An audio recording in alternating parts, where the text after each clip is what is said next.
Episode शुरू होता है और एक लड़के के साथ एक छोटे बच्ची को दिखाया जाता है। सामने जुओ यही होता है और इसे इन्फो मिलती है कि स्पिरिचुअल एनर्जी बिलियन टाइम्स ज्यादा है, इस बार जितनी डीमन इन्वेजन के दौरान थी। ये कहता है ऐसा कैसे पॉसिबल है, आखिर हो क्या रहा है। ये तो डीमन चाइल्ड का बर्थ है। पीछे से वैंगलिंग और फ्रॉगी 2 आते हैं। फ्रॉगी 2 बोलता है ये तुम्हारे बस की बात नहीं, हम पे छोड़ दो। और फ्रॉगी 2 अपने असली फॉर्म में आ जाता है और अब ये दोनों इस पे अटैक करते हैं और वैंगलिंग भी। और यहां सब कुछ डिस्ट्रॉय होते जाता है। अब ये बच्ची वैंगलिंग पे हमला करती है। वैंगलिंग बचते हुए आगे बढ़ता है और अब इस लड़के के अटैक से भी बचने लगता है। ये कहता है असली इमॉर्टल किंग मैं हूं। नीचे से वैंगलिंग की मदर कह रही होती है लिंग एक जेंटल ओल्डर ब्रदर की तरह रहना। इसके डैड परेशान होते हैं काफी और यहां वैंगलिंग और ये बंदा दोनों अटैक करते हैं और सब कुछ डिस्ट्रॉय होने लगता है। इसके डैड कहते हैं सब कुछ खत्म हो गया। नेक्स्ट सीन में इसके डैड बोलते हैं क्या हुआ। ये कहती है मैंने एक सपना देखा, लिंग उसके साथ लड़ रहा था। वैंग के डैड कहते हैं चिंता मत करो, सब ठीक होगा। यहां वैंगलिंग सून रॉन्ग को टेक्स्ट करता है कि मदद करने के लिए थैंक्स। नेक्स्ट सीन में वाटर कर्टन ग्रुप सेनेटोरियम दिखाया जाता है। यहां वैंगलिंग की फैमिली होती है और एक बुढ़ा आदमी जो चीफ डिसाइपल ली मियोन है, ये मन में कह रहा होता है ये इसका पहला बच्चा नहीं है तो इतनी घबराई हुई क्यों है। और यहां वैंगलिंग के पास फ्रॉगी 2 आता है। वैंग कहता है मैं लर्न कर रहा हूं कि कैसे एक अच्छा ओल्डर ब्रदर बनते हैं। फ्रॉगी 2 कहता है ये पहली बार है जब मैंने तुम्हें इतना सीरियस देखा है। तभी इसके दोस्त यहां पर आ जाते हैं और जिंग ज़ादो वैंगलिंग पे टूट पड़ता है और कहता है तुम्हारी सिस्टर होने वाली है। यहां लिन कहती है ये इतना एक्साइटेड क्यों है और इसे कैसे पता कि एक लड़की ही होगी। गुआहो बोलता है गेस होगा उसका, और वैसे भी उसे हमेशा से एक छोटी बहन चाहिए थी। तभी सून रॉन्ग चैन से कहती है आज हमें कुछ काम है। ये बोलता है हाँ, आज तो हम यहां से सेक्ट की फील्ड ट्रेनिंग के लिए आए हैं। नेक्स्ट सीन में फ्रॉगी 2 वगैरह होता है। इतने सारे बच्चे मेडिकल चेकअप से क्यों आ रहे हैं। सून रॉन्ग बताती है कि मेडिकल रिपोर्ट यहां जरूरी है स्कूल एडमिशन्स के लिए, तो इसीलिए पेरेंटल चेकअप के अलावा काफी बच्चे भी यहां पर आते हैं। यहां अब कुछ बच्चों को दिखाया जाता है और कुछ और बच्चे आ रहे होते हैं। एक कहता है इस साल का ग्रुप बहुत बेकार है। दूसरा कहता है मिंग तुम्हारे मुकाबले ये लोग कुछ भी नहीं। तीसरा कहता है आफ्टर ऑल तुम 7th लेवल रीच कर चुके हो क्यू रिफाइनिंग फेस के, वो भी इतनी कम उम्र में। इसकी मदर काफी खुश होती है। अब ये मशीन में खड़ा होता है। इसकी एज है 8 ईयर्स, 145 सेंटीमीटर टॉल और 260 केजीज वेट। ये देखकर सब हैरान हो जाते हैं। फ्रॉगी 2 बोलता है इस बच्चे की डेंसिटी तो बहुत ज्यादा है रेगुलर कल्टीवेटर्स के कंपैरिजन में। इसकी मॉम हंसते हुए कहती है मेरा बेटा Ming definitely heaven level state तक पहुंच जाएगा। तभी मिंग वैंगलिंग को देखता है और इसे कुछ याद आता है। ये इसके पास आके बोलता है हे तुम तो वही हो ना जिसे मैंने हराया था। तुम सिर्फ अर्थ लेवल स्टेट तक पहुंच पाए हो इस उम्र में भी। और फिर ये यहां से जाने लगता है। अब वैंगलिंग की मदर मशीन के पास जा रही होती है। चैन चाओ कहता है आपको इसमें खड़े होने की जरूरत नहीं, हम बेबी की कंडीशन चेक कर रहे हैं। सभी फ्यूचर चेकअप्स इस केबल के जरिए हो जाते हैं। अब ये लोग इस बच्चे की हार्ट बीट सुनते हैं और यहां मशीन को देख के सब हैरान होते हैं।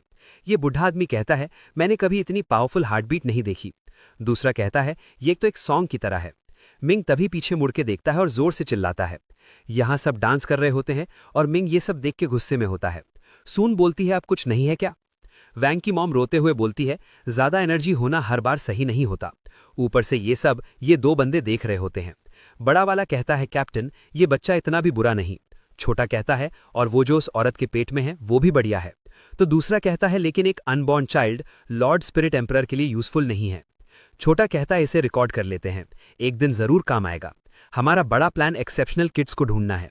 मैं उसे पकड़ लूंगा, तुम बाहर से बैकअप प्रोवाइड करना। नेक्स्ट सीन में मिंग कह रहा होता है मैं हार नहीं सकता, मैं एक इमॉर्टल सिटी हीरो बनूंगा, इमॉर्टल मास्टर जो ई की तरह। और यहां ये सब देख के सब बहुत शॉक्ड होते हैं। सून रॉन्ग भी इसकी तारीफ करती है और वैंगलिंग भी।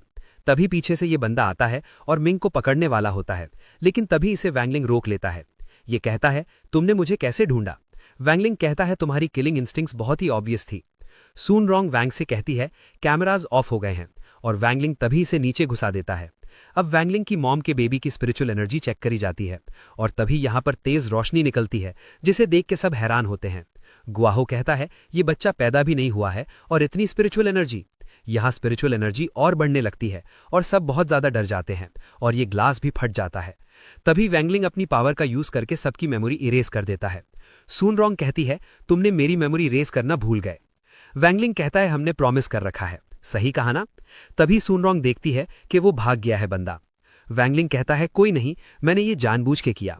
और ये जिंग को बाहर निकालता है और फिर बोलता है इनका हाइड आउट ढूंढो और सबको मार गिराओ, और ये यहां से निकल जाता है। दूसरी तरफ ये बंदा कह रहा होता है मेरी चोट ठीक क्यों नहीं हो रही है, जबकि एलेक्जर भी ले लिया है मैंने, और फिर कहता है अगर हमें वो बच्चा मिल जाए तो वो कम से कम 1 मिलियन के बराबर होगा, नहीं 10 मिलियन टैलेंटेड चिल्ड्रन के बराबर। मुझे उस औरत को पकड़ना होगा। इसका साथी कहता है क्या हमें ये लॉर्ड स्पिरिट एम्परर को रिपोर्ट करना चाहिए? ये इसे मारता है और बोलता है हम इतना लेट तक उठते क्यों हैं और क्यों इतना कल्टीवेट की प्रैक्टिस करते हैं रात में। दूसरा कहता है लॉर्ड स्पिरिट एम्परर को अपना हार्ट ऑफर करने के लिए। ये कहता है नहीं, ये हमारी टीम की एनुअल केपीआई के लिए है, अगर बाकी टीम को पता चल गया तो वो हमारी अचीवमेंट चुरा लेंगी। नेक्स्ट सीन में ये एक जगह पहुंचते हैं, तभी यहां पर जिंग आ जाता है और यहां अटैक करके सब कुछ डिस्ट्रॉय कर देता है। दूसरी तरफ यहां पर मिंग सैड बैठा होता है। वैंग और सुनरोंग यहां पर आते हैं। ये कहता है तुम लोग मुझ पे हंसने आए हो ना, इक्विपमेंट टूट चुका है, मैं अपना मेडिकल रिजल्ट नहीं ले सकता। वैंगलिंग कहता है वो कल तक ठीक हो जाएगा। सोंग इसे जुओ का स्टैचू देती है और बोलती है जो बनना चाहते हो वो बनो। ये इसे लेता है और रोते हुए भागने लगता है और कहता है किसी ने तुम्हारा ओपिनियन नहीं मांगा।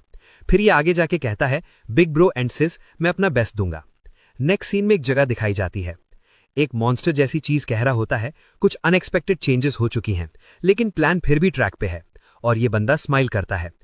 एपिसोड शुरू होता है और ये बंदा कह रहा होता है लॉर्ड स्वॉर्ड सेंट, मैंने सुना कि आपके पास ज्यादा स्पिरिचुअल एनर्जी है उस दिन से जब आपने वो सिविल स्वॉर्ड गॉड से फाइट की थी, कांग्रेचुलेशंस। स्वॉर्ड सेंट कहते हैं बस लक है और कुछ नहीं। ये दूसरा कहता है आप फिर भी इतने बूढ़े क्यों लग रहे हो? स्वॉर्ड सेंट कहते हैं एनर्जी बचा रहा हूं। ये आगे बढ़ रहे होते हैं कि तभी कोई इन पर हमला करने की कोशिश करता है, लेकिन पीछे से ये रोबोट जैसी चीज इस पर अटैक करके इसे रोक देती है। ये कहता है शंघाई की फर्स्ट प्रिजन डिफेंस स्ट्रांग होती जा रही है। अभी आगे आके कहता है लॉर्ड चेन नानशान यहाँ पर लॉक्ड है। ये लॉक खोलता है, सामने देखता है कि चेन नानशान कुछ बड़बड़ा रहा है। ये सामने देखता है और ये देख के स्वॉर्ड सेंट कहते हैं मेरे जूनियर का गेज तो पहले से भी ज्यादा क्लियर हो गया है। ये कहता है इसका इनर डीमन निकाल दिया गया है, लेकिन इसकी कल्टिवेशन टेक्निक ज्यादा ही सिनिस्टर है, तो इसीलिए इसे अलग से लॉक करना पड़ रहा है। इसकी पावर लेवल ध्यान में रखते हुए इसे हेवन लेवल सेल में लॉक्ड अप होना चाहिए, लेकिन हेवन लेवल सेल में एक डेंजरस पर्सन है, अगर ये पास आए तो डेफिनेटली चेन्नाश का इनर डीमन फिर अवेकन हो जाएगा।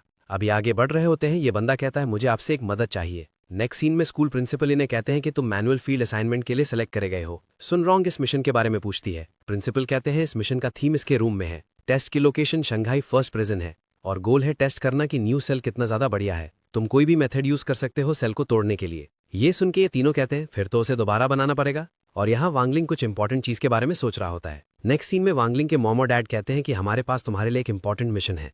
अब इसके बाद प्रिजन दिखाया जाता है जहां इन सबको अलग अलग ग्रुप में डिवाइड कर दिया गया होता है, और यहाँ पर स्वॉर्ड सेंट और ये आदमी सब देख रहे होते हैं। ये देखना चाहते हैं कि ये रुकीज फर्स्ट प्रिजन टेस्ट में कोई कमी ढूंढ पाएंगे या फिर नहीं, जहाँ की सिक्योरिटी बहुत ही अच्छी है। और ये कहता है अगर ये ऐसा कर पाए तो मैं फर्स्ट प्रिजन के सुपरवाइजर से रिजाइन कर दूंगा। यहाँ पर सुनरोंग बहुत ही खुश होती है वांगलिंग के साथ होने की वजह से। तभी एक स्क्रीन पॉपअप होती है। ये कहता है मैं वॉस हूँ, शंघाई फर्स्ट प्रिजन का एआई डिफेंस सिस्टम बटलर। अब तुम लोग अपने ब्लाइंड फोल्ड्स निकाल सकते हो, मैं तुम्हें चेस्ट चैम्बर एस्केप करने से रोकने की कोशिश करूंगा। सुनरोंग मन में बोलती है वांग कुछ सोच रहा है सुबह से, क्या वांग की सील कमजोर हो रही है? तभी सामने वांगलिंग का फेवरेट फूड होता है क्रिस्पी नूडल्स। ये इसे लेने जाने लगता है। सुनरोंग इसे रोकती है, लेकिन ये सुनता ही नहीं और जाल में फंस जाता है। सुनरोंग अपनी स्पिरिचुअल एनर्जी यूज करने की कोशिश करती है जिससे वांगलिंग को छुड़ा पाए, लेकिन नाकामयाब होती है। वॉस बोलता है ये टेस्ट सेल में बहुत ही एडवांस सप्रेशन टेक्नोलॉजी है, तुम अपनी स्पिरिचुअल एनर्जी यूज नहीं कर पाओगे। यहाँ पर वांगलिंग खा रहा होता है और सुनरोंग को भी देता है। दूसरी तरफ यहाँ गुआओ कह रहा होता है चचाओ हम स्पिरिचुअल एनर्जी यूज नहीं कर सकते। यहाँ चचाओ बोलता है और अगर कर नहीं सकते तो बनाएंगे,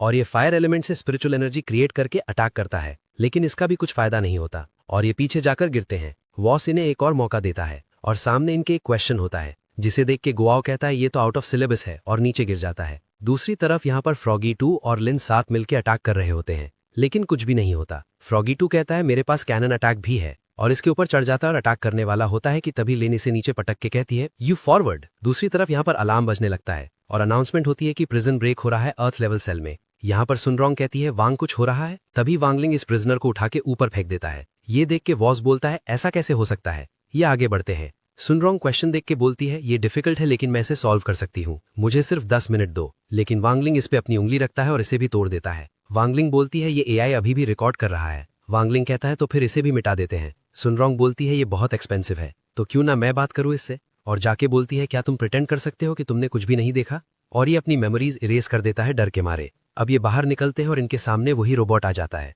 ये वांगलिंग को देख के एनालाइज करता है और बोलता है तुम वीकनेस से भरे हुए हो, और इस पर पंच मारता है, लेकिन वांगलिंग को कुछ भी नहीं होता। ये देख के सिस्टम एरर होने लगता है इसके अंदर और इसका सर चकराने लगता है। तभी वांगलिंग इसे किक मार के दूर फेंक देता है और यहाँ पर चांद शवन कह रहा होता है, ये तो वही स्पिरिचुअल एनर्जी है, ये वही होगा, और ये गेट बंद कर देता है डर के मारे। दूसरी तरफ यहाँ पर बाकी सब वांगलिंग के पास आ चुके होते हैं। सुनरोंग कहती है अब सब जब आ चुके हैं तो बाहर निकलते हैं, और ये आगे बढ़ते हैं। सुनरोंग गेट खोलती है। वांगलिंग ये देखकर बोलता है बहुत ही वार्म है, और पास्ट का सीन दिखाया जाता है जिसमें इसकी मॉम इसे बोलती है कि मैंने और तुम्हारे डैड ने इसके बारे में बात की और हम चाहते हैं कि तुम ओल्डर ब्रदर होने के नाते बेबी को नाम दो। तो वांगलिंग सुबह से यही इंपॉर्टेंट चीज सोच रहा होता है और अब ये बाहर आके कहता है वार्म। सुनरोंग कहती है क्या हुआ? ये बोलता है कुछ नहीं, मैंने फाइनली सोच लिया है उसे क्या नाम देना है। सुनरोंग कहती है तो ये बात थी, मैं सोच रही थी तुम्हें क्या हुआ है। वांगलिंग कहता है वांग नन, वेलकम टू द वर्ल्ड। अब लास्ट में हमें फिर से वही जगह दिखाई जाती है और ये मॉन्स्टर कहता है इविल स्वॉर्ड गॉड ने प्रिजन से बाहर ना निकलने का डिसाइड करा। ये बंदा कहता है मैंने उसे चांस दिया था, किसे पता था कि इतना फॉर्मिडेबल मास्टर एग्जिस्ट करता है कल्टीवेशन वर्ल्ड में। क्या तुम पता लगा सकते हो कि वो ऑरा किसका था? ये मॉन्स्टर कहता है सारे ट्रेसेस मिटा दिए गए हैं, लेकिन वो शायद 68 हाई से रिलेटेड है। ये बंदा बोलता है नाइट्स कल तक मैसेज पहुंचा दो। ये कहता है ठीक है। एपिसोड शुरू होता है और एक जगह दिखाई जाती है जहां पर ये बंदा कह रहा होता है मैंने जितनी भी 5 एलिमेंट स्पिरिचुअल एनर्जी इकट्ठा करी थी इतने सालों में सब बर्बाद हो गई। पीछे से कोई आता है और बोलता है लॉर्ड स्पिरिट एम्परर, मुझे लगता है इसका सदर्न ब्रांच केव में जो डिस्ट्रक्शन हुआ उससे कुछ लेना देना है। ये कहता है तो फिर मुझे ये अभी क्यों पता चल रहा है? ये बंदा बोलता है night skull crisis response manual के अकॉर्डिंग ऐसे केसेस में पब्लिक रिलेशन डिपार्टमेंट चेक करती है पब्लिक ओपिनियन, रिस्क असेसमेंट और रेलिवेंट डिपार्टमेंट पता लगाती है कि कितना डैमेज हुआ है। एक मीटिंग होती है डिफरेंट डिपार्टमेंट्स के साथ अमाउंट पता लगाने के लिए और पीआर स्ट्रैटेजी क्रिएट करने में सिचुएशन के लिए। उसके बाद ही हम आपको रिपोर्ट कर सकते हैं लॉर्ड। ये कहता है किसने ऐसा बकवास प्रोसीजर बनाया है? ये दूसरा बोलता है माय लॉर्ड, क्या याद नहीं आपने ही ये बनाया था? ये बोलता है कल से काम पर मत आना और इसे मार देता है और फिर गुस्से में कहता है किसकी इतनी हिम्मत हुई कि मेरे सीक्रेट केव को डिस्ट्रॉय कर दिया। इसके बाद एक दूसरा बंदा कहता है लॉर्ड, हमारी रेड स्क्वाड इंटेलिजेंस हैंडल करती है, ये रही लेटेस्ट इन्फॉर्मेशन, ये डायरेक्टली सोंघाई प्रिजन से इंपॉर्टेंट फिगर से आई है। ये इसे देखता है और इसमें वांगलिंग और उसके डैड होते हैं। नेक्स्ट सीन में वांगलिंग के डैड को दिखाया जाता है जो काफ़ी परेशान होते हैं क्योंकि ये कुछ अच्छा लिख नहीं पा रहे होते और इनका बॉस भी इन्हें सुनाता है और कहता है अगर कुछ अच्छा लिखा होता तो तुम्हें ज़्यादा पैसे मिलते। और ये इतने परेशान होते हैं कि टकले हो चुके होते हैं और विग लगाई होती है। ये देखकर वांगलिंग और फ्रॉगी टू भी हैरान हो जाते हैं। वांगलिंग की मॉम कहती हैं नन के पैदा होने के बाद काफ़ी खर्चे बढ़ेंगे। फ्रॉगी टू कहता है इसीलिए वो न्यू बुक लिखने का प्लान कर रहे हैं। वांग की मॉम कहती हैं हाँ, लेकिन वो कुछ लिख नहीं पा रहे हैं। तभी वांगलिंग अपने डैड के पास जाता है और कहता है सब मुझ पर छोड़ दो और अपनी पावर्स यूज़ करने लगता है। लेकिन तभी इसके डैड इसे रोकते हैं और बोलते हैं मैं इस घर का हेड हूँ तो मुझे ही ये सब किक करना होगा। और फिर मोटिवेट हो जाते हैं और लिखने लगते हैं। अगले दिन सुनरोंग इनके घर आती है और बोलती है वांगलिंग ने बताया कि आपको अपनी नई बुक के लिए इंस्पिरेशन चाहिए, घर पर बैठने से कुछ नहीं होगा। और फिर इन्हें अपने साथ चलने को कहती है जिससे इन्हें कुछ इंस्पिरेशन मिल सके लिखने को। तभी वांगलिंग कुछ नोटिस करता है, यहाँ दूर एक बंदा इन पर नज़र रख रहा होता है। ये कह रहा होता है रिपोर्ट्स के अकॉर्डिंग सबसे खतरनाक इंसान वो है जिसका लास्ट नेम वांग है, लेकिन इस आदमी से तो कुछ भी ऑरा नहीं दिख रहा है, वैसे शायद ये एक टॉप टियर मास्टर होगा। अब फ्रॉगी टू आगे बढ़ता है। ये देखकर ये बंदा बोलता है ये बस उड़ कैसे रही है, और फिर फ्रॉगी टू जाते जाते इसे टक्कर मारते हुए निकल जाता है। अब ये सीधे पहुंचते हैं चेंचाओ के घर पे। यहाँ चेंचाओ के डैड कहते हैं वांग, मैंने सुना तुम्हें कोई इंस्पिरेशन नहीं मिल रही है लिखने को, चलो मैं तुम्हें चेन फैमिली के एंसेस्ट्रल सेबर टेक्निक्स दिखाता हूँ। और अब ये दोनों इन्हें कुछ टेक्निक दिखाते हैं और पत्थर काट देते हैं। और चेंचाओ के डैड कहते हैं मेरे बेटे ने इम्प्रूव कर लिया है थोड़ा। ये देख के सब क्लैप करते हैं और फिर वांगलिंग के डैड कहते हैं तुम दोनों काफ़ी इंप्रेसिव हो। चेंचाओ भागते हुए वांगलिंग के पास आता है और खुश होता है कि इसके डैड ने इसकी तारीफ करी। इसके डैड बोलते हैं तुम अभी और ग्रो हो सकते हो, मुझे तुम पर भरोसा है। अब ये वांगलिंग और इसके डैड को ट्राई करने को बोलते हैं। तभी फ्रॉगीटो कुछ इशारा करता है और वांग समझ जाता है कि कोई फिर से इन पर नजर रख रहा है। यहाँ ये बंदा कह रहा होता है ये इंसान सच में नॉर्मल नहीं, वो कार क्रैश एक्सीडेंट नहीं था। यहाँ वांग के फादर को ये सेबर उठाने में ही दिक्कत हो रही होती है। चेंचाओ के डैड इसे संभालते हैं और कहते हैं वांग, तुम्हारे पास कोई पावर्स नहीं, फिर भी तुम इस सेबर को लिफ्ट कर सकते हो, तो ये इंप्रेसिव है। वांगलिंग तभी स्ट्राइक करता है और यहाँ इस बंदे के कपड़े फट जाते हैं। चेंचाओ के डैड कहते हैं वांगलिंग, तुम्हारी स्ट्राइक काफ़ी अच्छी थी, लेकिन तुम सेबर एनर्जी को बाहर नहीं निकलने दे रहे, तुम इंप्रूव कर सकते हो। वांगलिंग बोलता है थैंक यू आपकी गाइडेंस के लिए। अब इसके बाद ये जाते हैं गुआहाओ के पास। यहाँ गुआहाओ पोकेमोन की तरह एक बियर को बाहर निकालता है और कहता है चिंता मत करो, मैं आपको हेल्प करूंगा इंस्पिरेशन ढूंढने में, और इन्हें बिजली का झटका दिलाने की बात करता है इस लाइटनिंग बियर से। सूनरोंग बोलती है, मिस्टर वांग, क्या आप झेल लेंगे ये सब? मैंने सुना है कि इलेक्ट्रिक बियर की लाइटनिंग अराउंड 10 मिलियन वोल्ट के करीब होती है। जो सुन के ये घबरा जाते हैं। गुआहाओ कहता है, चिंता मत करो, ये छोटा बच्चा आपको झटका देगा, और जैसे ही ये देता है ये भी वांगलिंग के डैड के लिए बहुत ज्यादा होता है। इसके बाद वांगलिंग पूछता है, डैड कैसा लग रहा है अब आपको? ये कहते हैं, अब मैं काफी इंटेलिजेंट फील कर रहा हूँ। सूनरोंग बोलती है, चलो नेक्स्ट स्टॉप पे चलते हैं, लेकिन वांगलिंग के डैड बोलते हैं, नहीं, मुझे और झटके दो। यहाँ पे ये बंदा फिर आ जाता है ऊपर से और देख के कहता है, एक टॉप टियर स्पिरिट बीस्ट, अगर मैं इसे पकड़ लूं और लॉर्ड स्पिरिट एम्परर को दे दूं तो अच्छा खासा इनाम मिलेगा। और ऊपर से इसे फेंक के इसे कैप्चर करने की कोशिश करता है। ये इसके सर पे जाके लगता है और ये रोने लगता है। ये देखकर इसका पेरेंट गुस्से में आ जाता है और ये बंदा बोलता है, तो इसका पहले से ही ओनर था। ये बियर इस पे हमला करके इसे दूर फेंक देता है। नेक्स्ट सीन में अब ये सब बाहर होते हैं सब। वांगलिंग के डैड काफी एनर्जेटिक फील कर रहे होते हैं, जो देख के सूनरोंग खुश होती है। फ्रॉगी टू मन में बोलता है, मैं हमेशा से सोचता हूं कि 2 ऑर्डिनरी ह्यूमंस कैसे इतने एक्स्ट्रॉर्डिनरी कल्टीवेटर को जन्म दे सकते हैं। अब इसके डैड एक वुडन स्वॉर्ड उठा के कहते हैं, वांगलिंग, क्या तुम्हें याद है जब तुम छोटे थे मैं तुम्हें यहाँ पे लाया था एक स्वॉर्ड दिलाने पीचपुर से बनी? तभी जिंग के बाहर आता है और हैरान होता है। वांग कहता है, क्या हुआ? ये लड़की कहती है, तो तुम फाइनली आ गए, और हमला करती है। तभी वांगलिंग इसे रोक देता है। ये कहती है, मैंने तुम्हें हर जगह ढूंढा, और फिर से हमला करने लगती है और कहती है, तुम एक बार भी मुझसे मिलने नहीं आए। तभी सूनरोंग बोलती है, ये तो जिंग के की स्कैबर्ड है। वांगलिंग कहता है, शांत हो जाओ, और इसे दूर फेंकता है। वांगलिंग के डैड आगे बढ़ रहे होते हैं। वांगलिंग बोलता है, ये डेंजरस है डैड। ये बोलते हैं, यहाँ सबसे डेंजरस तुम हो, और आगे बढ़ते हैं। फिर इससे जाके बोलते हैं, ये तुम और जिंग के सिमिलर हो काफी। ये बोलती हैं, क्या तुम्हें मरना है ह्यूमन? ये कहते हैं, जिंके को तुमसे अलग करने का ब्लेम मुझ पर भी जाता है थोड़ा। मैंने लिंक की फीलिंग के बारे में सोचा ही नहीं था उस वक्त। अगर मैंने तुम दोनों को एक साथ खरीद लिया होता तो तुम्हें इतना दुख नहीं होता। यहाँ ये बंदा कह रहा होता है, ये पहली बार है जब मैं 2 बार लगातार किसी को मारने में फेल हुआ हूँ। इस बार मैं अपने साथ पूरी रेड स्क्वाड एलीट फोर्स लाया हूँ, अब बच के दिखाओ। यहाँ वांगलिंग के डैड इससे बोलते हैं, जिंके तुम्हें भुला नहीं बोला। तभी ये लोग नीचे आ जाते हैं और चारों तरफ से इन्हें घेर लेते हैं। जिंके तभी सीधे अपनी सिस्टर के पास चले जाता है और इनकी स्पिरिचुअल एनर्जी काफी इंक्रीज हो जाती है। यहाँ पे स्वॉर्ड और स्कैबर्ड दोनों अब एक हो जाते हैं और मर्ज हो जाते हैं, और इनके फोर्स से ये सभी दूर जाके गिरते हैं। वांगलिंग के डैड बोलते हैं, ये क्या हुआ? वांगलिंग कहता है, ये दोनों मर्ज हो गए हैं। सूनरोंग कहती है, न्यू स्वॉर्ड स्पिरिट का क्या नाम है फ्यूजन के बाद? वांगलिंग कहता है, जिंग भाई। अब ये कहता है, स्वॉर्ड मास्टर, इसे कैसे हैंडल करना है? वांगलिंग बोलता है, ये मैं तुम पे छोड़ता हूँ, जो करना है करो, बस जान से मत मारना। और ये आगे बढ़ते हैं सब, और पीछे जिंके इन सबको मार रहा होता है बुरी तरीके से। नेक्स्ट सीन में अब ये सब देख रहे होते हैं कि वांगलिंग के डैड अच्छे से न्यू बुक लिख रहे होते हैं, और ये लिखते हैं कि फैमिली क्या होती है। फैमिली एक दूसरे का साथ देती है, एक दूसरे को प्रोटेक्ट करती है, चाहे आर्ग्यूमेंट से क्यों ना हो। अगर तुम अच्छे से कम्युनिकेट करोगे तो सब ठीक हो जाएगा, और वो तुम्हारी स्ट्रॉन्गेस्ट सपोर्ट और वार्मेस्ट प्लेस होती है। और इसी के साथ ही एपिसोड यहीं पे एंड होता है।